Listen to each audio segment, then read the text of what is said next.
Yes, Mugamba Mutia Abalabiba MMTV. How are you guys doing, man? How are you guys doing wherever you're watching us from?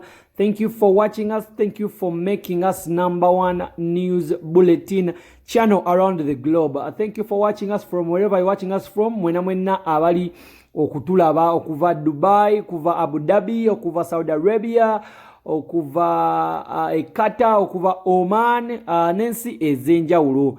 Mutwagala nnyo bale nnyo okulaba MMTV. Kakati amawulire ge tuyina waneeno Rema bajaguza wamu ne Eddy Samusuza oluvannyuma bonna okwefuga Zina Awards zineeno bonna bajaguliza wamu kubanga befuze Zina Awards ez'omulundi ogw'omusanvu. Bazeemu ne bajaguliza wamu kubanga be basinze okuwininga award. Eddy Samusuza yafunye award nnya ate Rema Namakula naye yafunire ddala award nyingi. Subscribinga gwatanaba subscribinga tulabike nga tweyongererayo ddala n'amawulire olunaku luneno olwaleero nga Rema Namakula ne Eddy Samusuza tulabanga aba headlininze okuwangula award za Zina Awards. Kankwe omusasi waffe akwongereyo n'ebisingawo ku Rema ne Kenzo.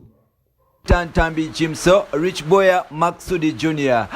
Webale kuba nti wekumira wano subscribinga gwatanaba ate nawe ya subscribinga kugamba nti big up on yourself. Webale kuba nti okikola mpola naku lwaleero Rema kogata ne yali achaliwe oba baawe amanyikiddwa nga Eddy Samusuza amasanyu gabata. Rema ne baawe amanyikiddwa nga Eddy Samusuza amasanyu gabata. Now Rema Namakula buchanga omwaka gutandika musical gubadde gumugendera bubyeranga abawe amanyikiddwa nga Eddy Samusuza badde amukubira wala yali akabanti yafuna ate bayita YouTube Gold Award, Creators Award, akogana n'okuba nti ye yali Best Artist of the Year mu High People Music Awards. Kino nno atandika okuba nti kyewalikiza Rema ne Rema okuba nti afuna ennyike ku mutima n'abantu okuba nti batandika okuba nti bakonyera Rema ebigambo nga ye music career bwe yafuluma nnyo okuba nti yafumbirwa. Kino nno tekyamalamu Rema manyi wabula yasigala nga asaba Mukama n'okusigala nga akola ebintu nga bw'alina obikola. Lwabadde lunaku mweno wiiki Zina Awards 2020 emirundi ogw'omusanvu Rema Namakula bw'atyo ne Bitus Rema Namakula ku luyimba lwe olumanyikiddwa nga Gutuja mwe yakonera baawe amanyikiddwa nga Eddy Samusuza nga muyita Semyekozo lwafunye award nga lwerimu ku luyimba olukyasinze okuba nga luwulirizibwa oba Best Song of the Year.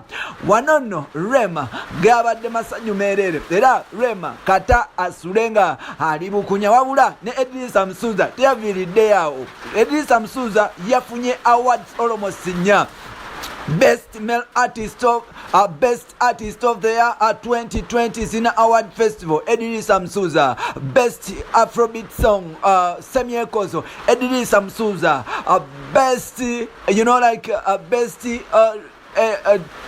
social media team team Eddy Kenzo okokata na awards azo endalala. So Eddy Samusuza naye yabadde nti yawangula awards. Nonno kikulaga nti abeba match amusuza bamusulawo mukama akyali kusaidia n'okuba nti era tekibagana kuba nti bawininga bonna. Wano nno abakulu bano olwabadde nti bafunye awards zino Rema kogata ne Eddy Samusuza basobodde okuba nti bekubirako akasimu ne baba nti boogera mpola era nga Rema yatuto obuvunanyizibwa n'aba nti ayagaliza oba okukulisa baawe oba yaliko baawe Eddy Samusuza obuwanguzi obw'amaanyi n'amugamba nti the sky is not even the limit but just a point of view.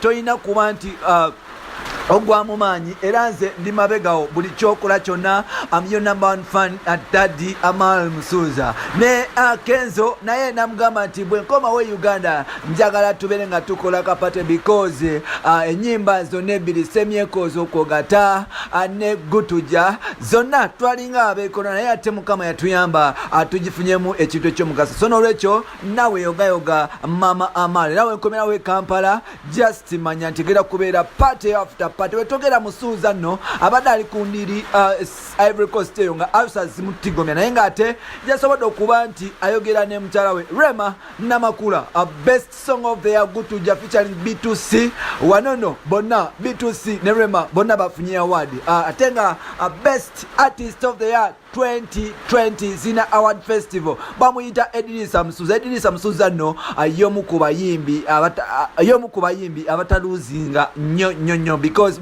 when it comes to award team ye erondera ddala bino n'ebirala byebolina mu episodes zaffe zirakosikadde entambi Jimso Richman Maxud kuba nti weekumira wano mpolampola subscribe gwatana bati nawe subscribe nga ogamba nti big up on yourself. You can follow us on Facebook Uganda Mukamoli page then on Twitter Nkosa Chimso 16 kugata Facebook Ntambi Jimso atenga osobola kunonyako ne ku TikTok Jimso 16. Bye bye for now.